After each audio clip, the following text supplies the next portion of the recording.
E aí, pessoal? Vamos comigo pra estrada. Dessa vez a gente vai...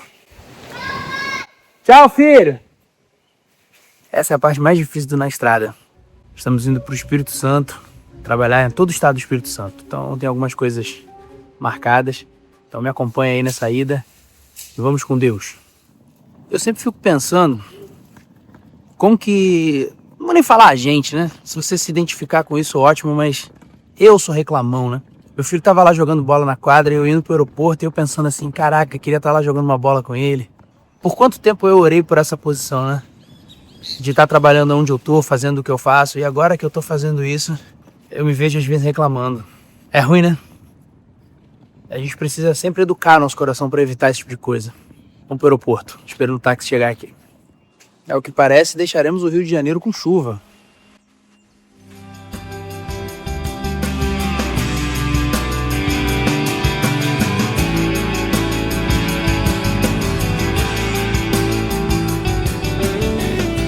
Ainda tem 1h30 para o início do embarque. Vou aproveitar para fazer... O restaurante que eu gostava de comer aqui no aeroporto, que era mais baratinho, fechou. Mas vou aproveitar para fazer minhas burocracias, fazer minhas coisas, lançar minhas notas. Esses tempinhos bobos assim são bons para poder adiantar as coisas. Quando chegar lá em Vitória, já vou pegar o carro e aproveitando o tempo que tem. Boa viagem para nós!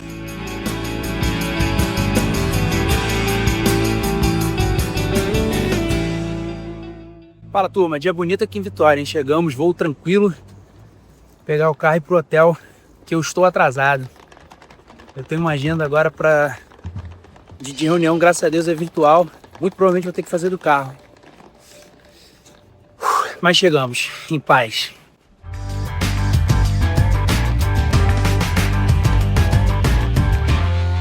Fala, pessoal. Tô lendo um livro, vim lendo agora no avião, chamado Você é Ansioso, do Luiz Felipe Pondé. O título é sugestivo pra caramba e me pegou. Eu gosto do Pondé. Eu sempre pensei que a ansiedade é o mal do nosso tempo. A gente vive, tem até aquele livro Geração Ansiosa, né? Minha sobrinha tava lendo. E aí quando eu vi esse livro do Pondé, eu falei, legal, vou ler, eu gosto do Pondé. De novo, né? Retomando o raciocínio, eu sempre pensei que a ansiedade é o mal do nosso tempo, por conta de rede social e da velocidade com a qual a informação circula. O Pondé, ele ratifica isso, mas ele traz perspectivas muito interessantes. A primeira delas é que o nível de ansiedade ele está distribuído economicamente proporcional ao nível de conhecimento que você tem, não só de informação. Porque informação sem saber julgar aquela informação, sem você ter o conhecimento necessário para fazer juízo de valor daquela informação, pouco vale. Mas quanto mais conhecimento você tem, quanto mais anseio você tem de vencer na vida, por exemplo, de dar certo, que é um negócio muito próprio da nossa geração, né? Prosperar e tudo, que eu também quero, não tem nada de errado nisso não. Estou buscando isso, inclusive, aqui longe de casa, trabalhando. Mas a ansiedade aumenta. Eu estou no início do livro ainda, não sei como é que ele vai concluir a narrativa, mas algumas coisas me pegaram muito. Hoje, a nossa vida é muito mais fácil do que era há 200, 300 anos atrás. Com 15 anos de idade, os meninos já iam pra guerra, morriam igual barata. Aos 10 anos de idade, meninas já eram abusadas sexualmente. Com 15 já casavam, tinham um filho e tal. Não existia. Você imagina um mundo sem antibiótico, sem corticoide. Uma infecção dentária, por exemplo, te matava. Então os nossos antepassados viveram num mundo muito mais duro, muito mais difícil do que o nosso. O nosso hoje é regado a Netflix, é regado a expectativa de vida, fruto dos avanços da medicina e tudo isso. Ainda assim, a nossa ansiedade continua crescendo. Eu tô curioso para saber como é que ele vai terminar a narrativa, mas eu me senti confrontado com várias questões que ele traz ali ao longo dos capítulos, né? Eu li os 3 primeiros, foi o que deu para ler. O voo do Rio para Vitória é curtinho, 20 minutos, meia hora. Mas os 3 primeiros capítulos deu para ler, estudando as hipóteses do Pondé. Bom, quis compartilhar isso aí com vocês agora aqui, enquanto eu pego o pesado trânsito de 10 minutos de Vitória. O cara lá da locadora de carro falou pra mim assim, essa hora o senhor vai pegar um trânsitozinho. Quando eu joguei aqui no Reis, 15 minutos. Isso é o trânsitozinho pro capixaba. Falei, meu irmão, você pegar uma linha amarela, tudo parado, estão querendo me convencer a vir morar no Espírito Santo. Turma, 15 para as 5. Acabei de chegar no hotel, tenho até às 6 horas. 6h30, mais ou menos, né? Tem que estar 7 horas em Vila Velha, Eu tenho um compromisso de trabalho hoje que deve acabar bem tarde, é um jantar. Então eu resolvi parar aqui no quarto andar, nesse hotel que eu tô. O quarto andar é onde tem o lounge com a piscina e tal. Eu resolvi parar aqui para poder gravar o nosso Na Estrada da Oncologia. Mais um papo. Hoje vai ser difícil de gravar conteúdo porque esse jantar vai acabar tarde, eu devo chegar morto de cansado, vou ligar para casa e vou dormir. Mas ainda pensando naquele papo da ansiedade do livro do Pondé, eu me lembro, e aqui não vai nenhuma conversa religiosa, eu sou religioso, eu sou cristão protestante. Na Bíblia existe uma passagem onde Jesus de Nazaré muito claramente fala em relação à ansiedade, né? Vocês não têm que andar ansiosos quanto ao que vocês vão comer ou vestir. Parece um mandamento difícil de cumprir, né? Porque eu ando ansioso o tempo inteiro. Não só com o que eu vou comer, ou beber, ou vestir, ou dar de comer para os meus filhos, ou dar de comer para quem precisa de mim. Esse nível de ansiedade, mas outros que a gente foi somando ao longo da caminhada. A ansiedade social, de você ter que se dar bem, ter que ter sucesso e tal. Eu vivo isso o tempo inteiro. Jesus desaconselha isso frontalmente. É muito louco como que a gente sabe o quão mal isso faz, mas é muito difícil abrir mão dessa ansiedade. É muito difícil não sentir-se ansioso. E eu estava vendo uma palestra, agora há pouco, de um ex-juiz federal que hoje vive de vender treinamentos pela internet. Eu já fiz um treinamento dele, bom demais. E aí ele dizia o seguinte: eu fui primeiro colocado para delegado de polícia, fui primeiro colocado para juiz federal, primeiro colocado em vários concursos, tem livro best-seller. Essa foi a pipoca que explodiu. Por trás disso tem um divórcio, tem filho fora do casamento. E aí eu fiquei pensando, a minha carreira não é nem próxima da prosperidade que a dele tem, mas eu já tenho algumas conquistas, né? Passei por alguns grandes laboratórios, todo um grande laboratório hoje, numa função que eu me orgulho super, numa linha de altíssima complexidade que eu me preparei muito para estar, mas essa foi a pipoca que explodiu. Por detrás disso tem um monte de derrotas que você não conhece. Você está vendo a minha versão editada. Você não sabe como é que é o meu bastidor. É bom que tenhamos orgulho das nossas conquistas. Eu tenho das minhas. Mas é importante que a gente tenha também clareza das nossas limitações. Em relação ao Na Estrada da Oncologia, o compromisso que eu tenho é com um médico que acabou se tornando um amigo.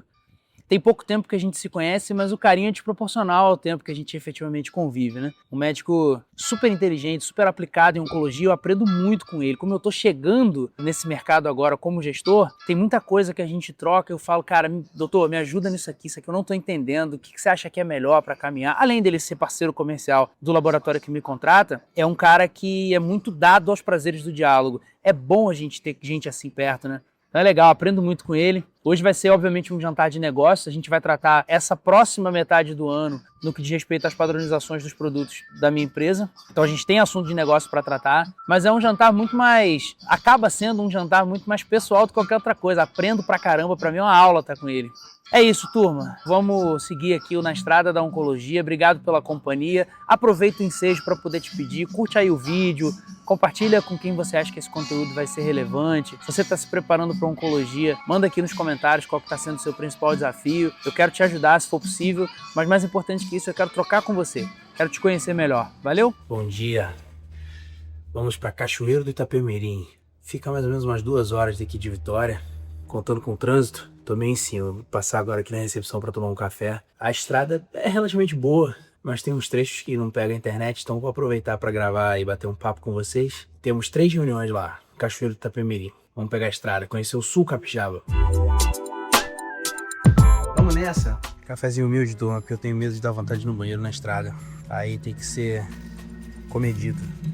Na última vez que eu fui lá pra Cachoeiro, passei esse perrengue, tomei um café mais reforçado do que era necessário. É isso, o dia começou, pouca gente ainda aqui. É isso aí.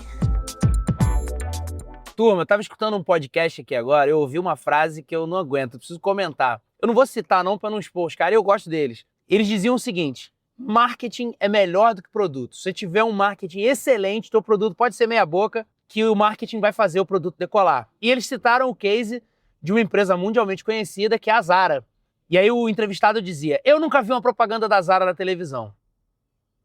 Eu acho que são duas coisas distintas. Essa frase, esse pensamento, ele confunde marketing e propaganda. Você pode nunca ter visto uma propaganda da Zara, talvez. Eu acho que eu já até vi na internet, mas enfim, isso não é marketing. São conceitos diversos. Marketing é o produto certo, preço certo, para um consumidor definido. É cadeia de distribuição, controle de demanda e oferta, que é o que gera desejo. Isso é marketing. Cara, se você não tiver um bom produto, você não tem uma empresa. Você pode ter até uma máquina de fazer dinheiro. Eu conheço cases aí no mercado que não são empresas, mas que faturam alto. Eu discordo, eu acho que marketing não é mais importante que produto. Você primeiro tem que ter um bom produto. E aí você estipula e desenha estratégias de marketing, como preço correto, público definido e tudo isso que a gente já conversou. Philip Kotler é bom disso aí, tem um livro chamado Os 10 Pecados Mortais do Marketing. É bem legal. Não vou fazer um react aqui do podcast, do vídeo, nem vou citar quem é. Eu, de novo, sou fã dos caras, gosto muito, mas eu discordo desse conceito. Eu acho que você tem que ter primeiro um bom produto, um produto excelente, um produto que tenha diferenciação, um produto que gere valor para o seu cliente, e aí sim você desenha num segundo momento uma boa estratégia de marketing para poder fazer o teu produto decolar.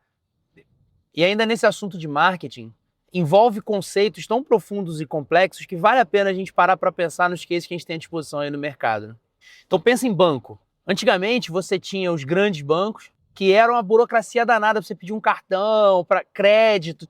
E aí o Nubank pega essa dor e resolve isso. Agora você abre no seu celular, cria uma conta digital rápido, pede seu cartão, ajusta o seu limite ali, na comodidade do seu telefone. E, cara, mexeu com o negócio bancário. Com a excelência do produto, a gente resolve uma baita de uma dor, que é a dor da autonomia. Eu não preciso mais ir para banco, me humilhar com o gerente para pedir crédito. É tudo rápido, fácil e eu mesmo faço. Isso faz parte das características do produto Nubank. Eu não estou fazendo propaganda do Nubank aqui não. Quer dizer, acaba que eu até estou, né? Não estou recebendo. Alô Nubank, patrocina aí nós. Mas vale para a gente poder pensar qual que é a dor que o seu produto resolve. Vale a gente fazer esse estudo de mercado para poder aí sim ser assertivo onde que a gente vai gastar com propaganda, o que vale ser propagado. Imagina que eu viro para você aí que está me assistindo agora e falo assim, cara, tem uma Ferrari aqui que eu quero te vender a 500 mil reais. Você olha o carro e fala, pô, esse carro vale 1,5 milhão. O cara tá querendo vender a 500 mil reais, se não tiver nenhuma treta, tudo certo, documento direitinho, você vai olhar e vai pensar, tá barato, vale a pena. Pega isso agora para a realidade da Zara. Quando você entra numa loja da Zara, você olha o tecido, o corte, por esse preço, vale a pena. Você não precisa ligar para ninguém, não precisa consultar a internet. Vale, às vezes tu nem experimenta. Tu pega aquela roupa e leva. Vale. Você sabe que ela vai durar, é um bom tecido, é um bom corte pelo preço que eles cobram lá, vale a pena. Praça, por exemplo, tem loja em tudo quanto é canto, meu irmão. Levando isso tudo em consideração, talvez a Zara não precise investir em propaganda, sabe? Propaganda vem de propagar, é aquilo que você propaga, aquilo que você passa adiante, passa à frente das qualidades do seu produto. Eu acho que você tem que ter um bom produto, uma boa oportunidade para o teu cliente. Se você tem dinheiro infinito para investir em propaganda, mas a tua solução é uma bosta, você pode até vender, mas vai vender uma vez só. Então, eu acho que talvez o comentário não tenha sido lá muito feliz. O cara é especialista em marketing, talvez tenha querido supervalorizar a área dele, mas em suma, eu entendo que um bom produto que soluciona a dor do teu cliente é mais importante.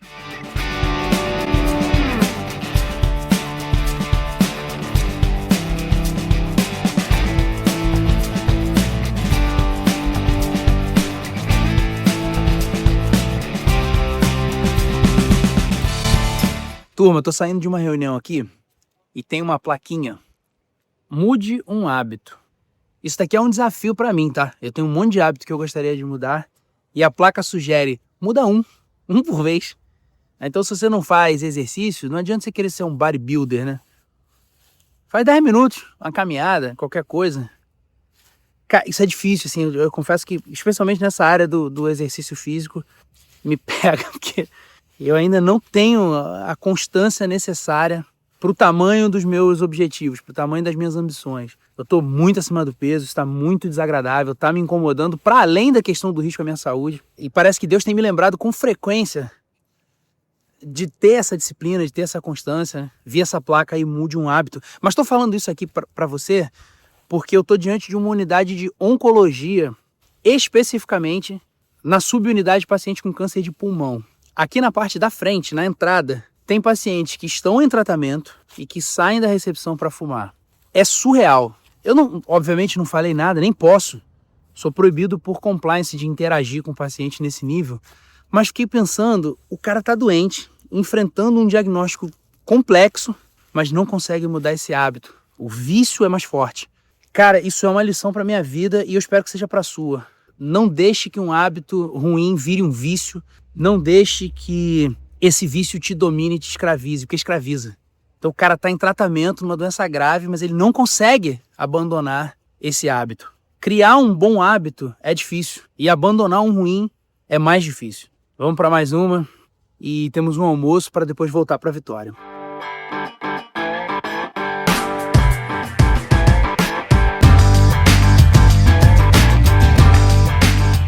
Galera, já estou no caminho de volta para a Vitória. Curiosamente, está dando 15 minutos a menos do tempo que eu levei para chegar até aqui em Cachoeira. Que bom. Eu ouvi uma frase de uma médica, agora há pouco, que está martelando na minha cabeça até agora. Ela me disse o seguinte: só quem está disposto e aceita o contraditório é que está no caminho certo para a sabedoria. Vou repetir. Só quem aceita e está disposto ao contraditório, quer dizer, opiniões contrárias, é que está no caminho certo para a sabedoria. Na hora eu não disse nada, fiquei pensando, óbvio que eu concordo com ela, como você também provavelmente concorda. Aplique essa frase ao ambiente corporativo. Praticar isso é muito mais difícil do que concordar ouvindo. Pensa no seguinte cenário. Nós estamos numa sala de reunião, eu, você, uma equipe da qual a gente faz parte e 2 diretores da companhia e o seu chefe direto. De repente você dá uma opinião acerca da direção que a gente deve tomar e eu contradigo essa opinião na frente da equipe toda, inclusive dos chefes. O contraditório dentro do ambiente corporativo, ele põe em xeque a sua competência, talvez a sua própria sobrevivência dentro da companhia. Ouvir o contraditório, a neurociência nos ensina que ativa uma área do seu cérebro que é responsável pelo senso de sobrevivência, ou seja, você passa a se defender. Então a gente sabe que deve aceitar o contraditório, mas na prática isso ativa uma área no seu cérebro que te obriga a sobreviver. Eu ouvi de um amigaço meu, missionário cristão, que ficou alguns anos, teve uma experiência maravilhosa dentro da Amazônia, do coração do Brasil, com povos indígenas. Ele começou a observar o comportamento dos índios e ele viu que os índios, quando estavam com alguma questão, gripados ou resfriados e tal, mas congestionados, eles assoavam o nariz na mão. E ele achou aquilo super nojento. E aí virou para um dos índios que já falava o idioma dele e falou: olha, cara, não façam isso. Esse líquido, esse muco que sai do nariz é nojento, essa coisa nojenta, cheia de bactérias que pode causar doença, você fica ali com aquilo na sua mão. Nós no mundo civilizado a gente não faz isso. E aí o indígena virou para ele e falou: pô, mas como é que vocês fazem? Falou: agora eu vou te apresentar um maravilhoso instrumento da tecnologia, da civilização, é o lenço. Mostrou para ele um lenço. Como é que vocês fazem? A gente soa assim, ó, no lenço. E depois? Depois a gente guarda ele no bolso. Aí o indígena virou e falou: tá. Então esse líquido nojento e sujo que pode transmitir doenças, vocês guardam ele? E na mão você pode simplesmente lavar. Cara, eu ouvi essa história e fiquei pensando que só através do contraditório você se dá conta do quão etnocêntrico você é.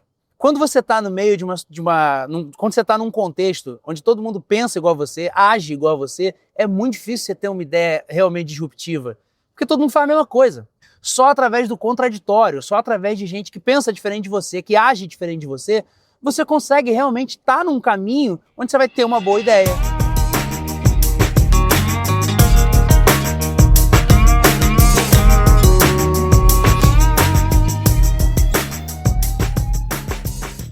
Pessoal, hoje se fala muito em meritocracia e é bom que fale. Meritocracia é fundamental. Se você tem uma companhia que quer faturar alto, passa necessariamente pela meritocracia. Mas metrificar esse resultado, né? Meritocracia é você premiar mérito através de resultado. Metrificar esse resultado é um desafio. Eu sempre tive na minha cabeça, eu fui representante durante muitos e muitos anos, isso como princípio fundamental, eu queria compartilhar com você. Ponha isso em prática para ontem.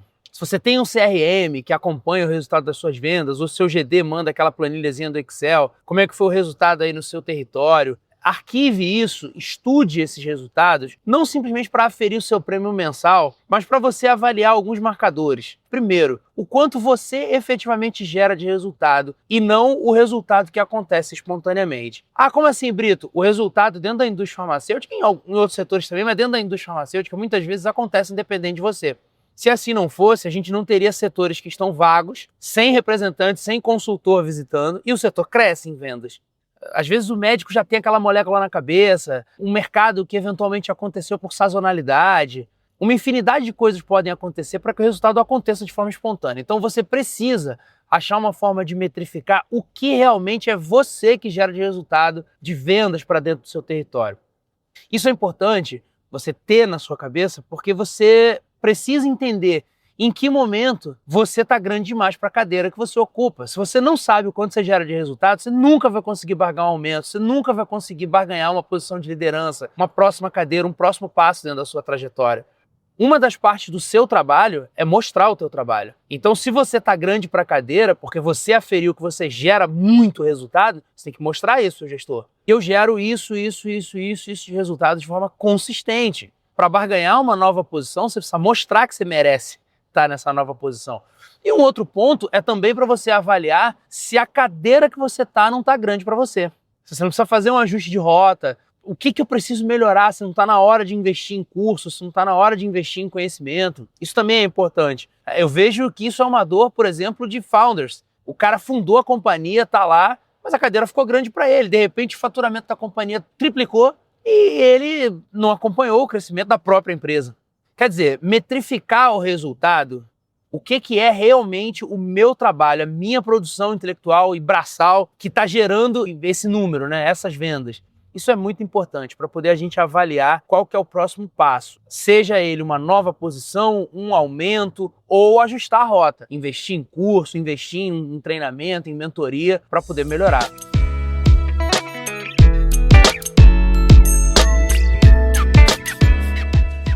E aí, pessoal, boa tarde. Desculpem a ausência de conteúdo aí na parte da manhã. Eu acabei saindo atrasado do hotel para uma reunião que eu tinha e muitas burocracias, mas a gente foi interrompido aí na rotina porque havia um comunicado que precisava ser dado à equipe. Fomos surpreendidos com uma notícia chata. Faz parte do mercado corporativo, né? Quando você, não sei se você já atua na indústria farmacêutica, ou dependendo do mercado que você que me assiste aí atua. Eu tive que sair um pouquinho da operação para poder participar dessa reunião, tema denso, demorado, com a Country Manager responsável pela operação no Brasil. E são 3 horas da tarde, né? Exatamente 3 horas. Eu vou parar agora para poder almoçar e rever a agenda da tarde, que por conta desse compromisso eu acabei tentando postergar tudo. Bom, de toda sorte, durante o jantar eu tenho uma reflexão que eu queria compartilhar com você. De repente, durante o jantar eu consigo. Porque agora a minha tarde ficou, em razão dessa reunião, ficou bastante atrapalhada. Galera, vamos trocar uma ideia aqui rápida.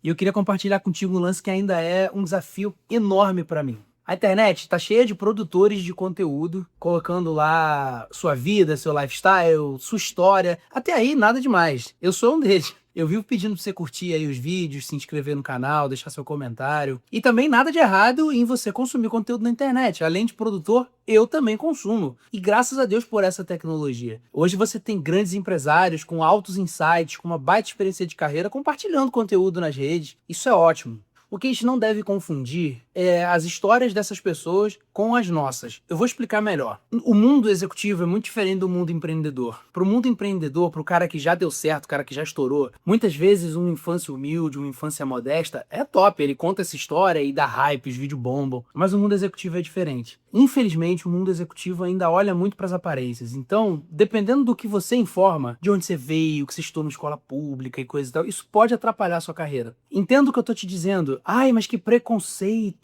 Ninguém vai te dizer que não vai te promover por conta da sua infância ou de onde você estudou. Simplesmente não vão te promover, te colocam numa geladeira. Ah, qual é a empresa que faz isso? Eu não tô aqui para entrar em polêmica com você. O que eu tô aqui querendo dizer para você é o seguinte. Pensa na lógica da imprensa. O que o jornal te dá? Ele te dá notícia. Ele não te dá informação.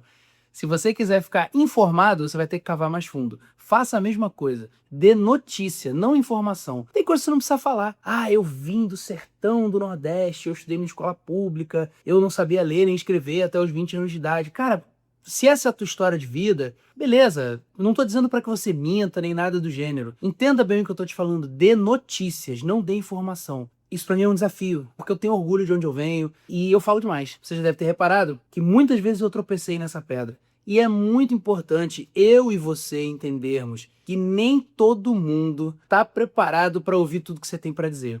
Então sustenta, Dê mais notícias, menos informações. O que você for perguntado, responda. Fale sempre a verdade. Mas toma cuidado com informação demais, porque você não sabe quem pode estar ouvindo e o que essa pessoa valoriza. Se for alguém que tem poder sobre a sua carreira e esse cara é um bobalhão e valoriza berço, boas escolas, ele não vai te falar nada. Mas quando surgir uma oportunidade para te promover, provavelmente ele não vai pensar em você. É um desafio enorme. Eu escuto muito dos amigos, dos poucos amigos íntimos que eu tenho, esse é um dos conselhos que mais me falam. Fale menos. E quando eu vim para a posição que eu ocupo hoje, é meio que um mantra que fica ressoando na minha cabeça, sabe? Quando eu tô com o ímpeto de falar, parece que o Espírito Santo vira e fala assim, cala a boca, escuta, não é só a hora de falar. Você vai contribuir realmente com o que você vai dizer agora? É melhor ficar quieto. Eu acho que você entendeu o recado.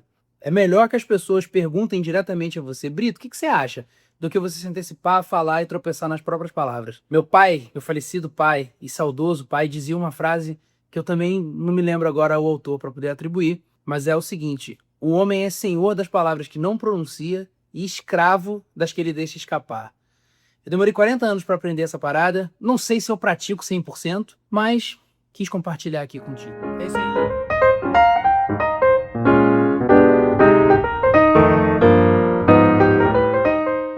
É isso aí, pessoal. Dia finalizado, graças a Deus tudo bem. Hoje eu escutei um termo ao longo das minhas conversas com os médicos que eu acho que a gente nunca tratou aqui. Vale a pena a gente se deter sobre isso, já que é o Na Estrada da Oncologia, que é o estadiamento, o estadio da doença. O que é isso? Quando o paciente encara um diagnóstico de câncer, a primeira coisa que ele pensa frequentemente é e agora? O médico pensa em que momento que essa doença está para eu poder definir qual que é o próximo passo no tratamento e no cuidado desse paciente. O estadiamento é o médico entender em que campo de batalha ele está entrando para ele poder escolher qual que é a melhor arma. Então, o estadiamento, ou o estadio, você vai ouvir muito isso em oncologia, tá?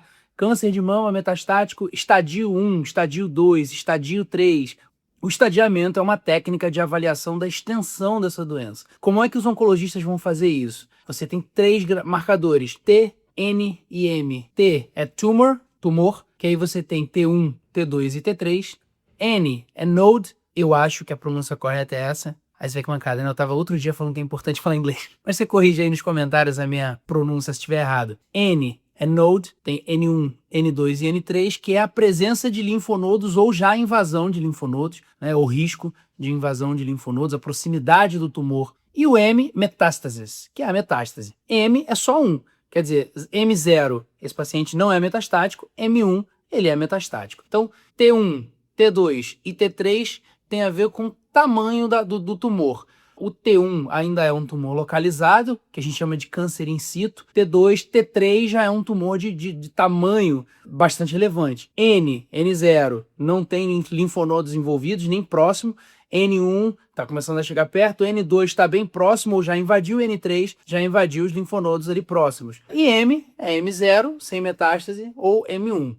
Somando esses 3 marcadores, então esse tumor ele pode ser um T2, N1, M0, isso vai dar uma equaçãozinha que o médico vai colocar e vai dizer lá, câncer de mama, não metastático, localizado, estadio 2, estadio 1. Então o estadiamento, pensa sempre nisso, é um campo de batalha. O médico está só entendendo como é que esse campo de batalha está posto para que ele se posicione acerca de qual que é a melhor arma, qual é a melhor terapia para ele usar naquele momento da doença desse paciente. Então, um câncer, de repente, estádio 1, ele vai usar quimioterapia, mas não vai fazer abordagem cirúrgica. No estádio 2, por exemplo, ele vai fazer cirurgia mais quimioterapia. No estádio 3, metastático, ele vai fazer cirurgia, quimioterapia e terapia-alvo. Enfim, são só exemplos aqui, meramente ilustrativos, mas para você entender o que é o estadio, tá bom? Boa noite, obrigado pela companhia no dia de hoje. Vamos descansar que amanhã o dia tá cheio.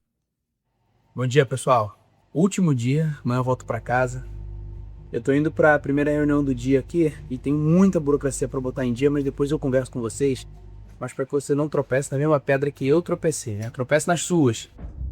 Você já vai ter as suas pedras ao longo do caminho. Então o objetivo desse canal aqui é primordialmente esse. Eu tô longe de ser um profissional perfeito. Tô tentando, tô quebrando as minhas pedras. E aí compartilho aqui com você, porque isso é didático para mim, que aprendo. E espero que seja para você também. Daqui a pouco a gente troca uma ideia melhor sobre isso. Valeu? Vamos pro último dia de trabalho, que amanhã eu vou voltar para casa.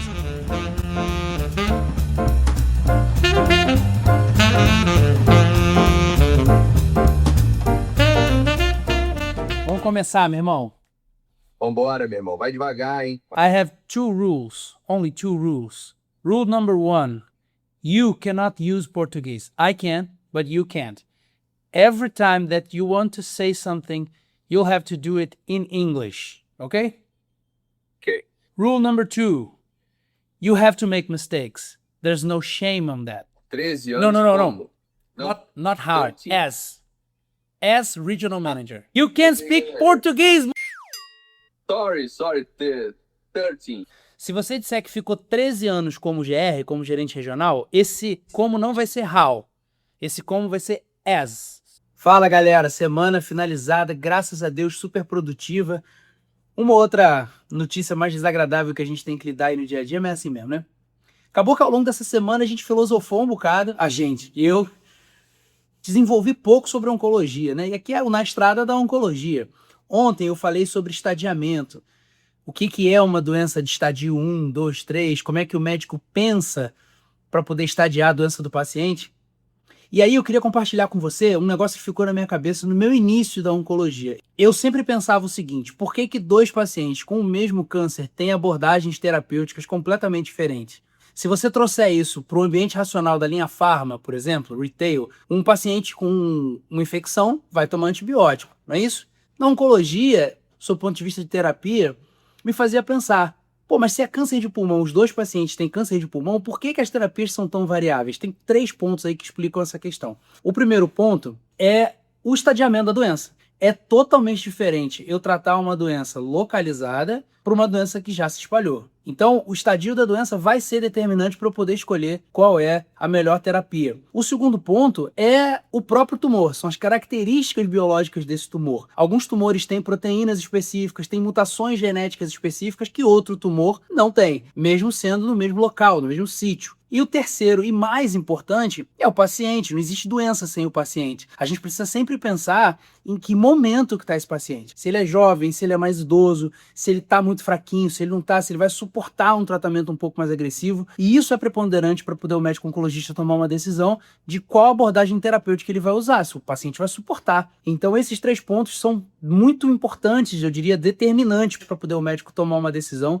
de qual que é a abordagem que ele vai usar. Então não tem receita de bolo. Às vezes o paciente tem um câncer no mesmo lugar, é câncer de próstata, são 2 pacientes homens, óbvio, mas eu quero dizer, é o mesmo câncer no mesmo lugar, os pacientes têm mais ou menos ali a mesma idade, mas fazem terapias diferentes. Por quê? Esses 3 pontos serão avaliados e depender dessas respostas, vai alterar completamente a abordagem terapêutica, tá bom? Isso é algo que você precisa ter aí muito claro na sua cabeça na hora de posicionar o seu produto, o seu remédio na frente do seu médico. Em relação ao Na Estrada, estamos quase no fim. Eu agora vou fazer os meus trabalhos burocráticos aqui. Tem uma sessão de mentoria com um aluno nosso. Tem muita coisa sensível, mas você já me conhece, alguma coisinha eu divulgo. E o dia hoje está finalizado. Aí eu vou jantar e vou descansar, deixar a mala já pronta. Meu voo é amanhã super cedo. Mas amanhã, ainda voltando para casa, a gente bate um papo. Eu trouxe você comigo, vou levar você de volta. Valeu, bom descanso. Pela graça de Deus, a semana foi muito boa, produtiva de trabalho. Com outro percalço, mas faz parte. Obrigado pela companhia. Aproveito para pedir, como de costume, para você se inscrever aí no vídeo, deixar seu comentário, deixa o like, para mim isso é importante, para poder o algoritmo mostrar esse conteúdo para mais gente. Se você achar que isso vai ser relevante para mais alguém, compartilha aí. Eu gosto sempre de pedir isso, porque às vezes você se esquece. E para mim é muito importante. Obrigado pela companhia ao longo dessa semana e até o próximo Na Estrada da Onco. Vamos que vamos.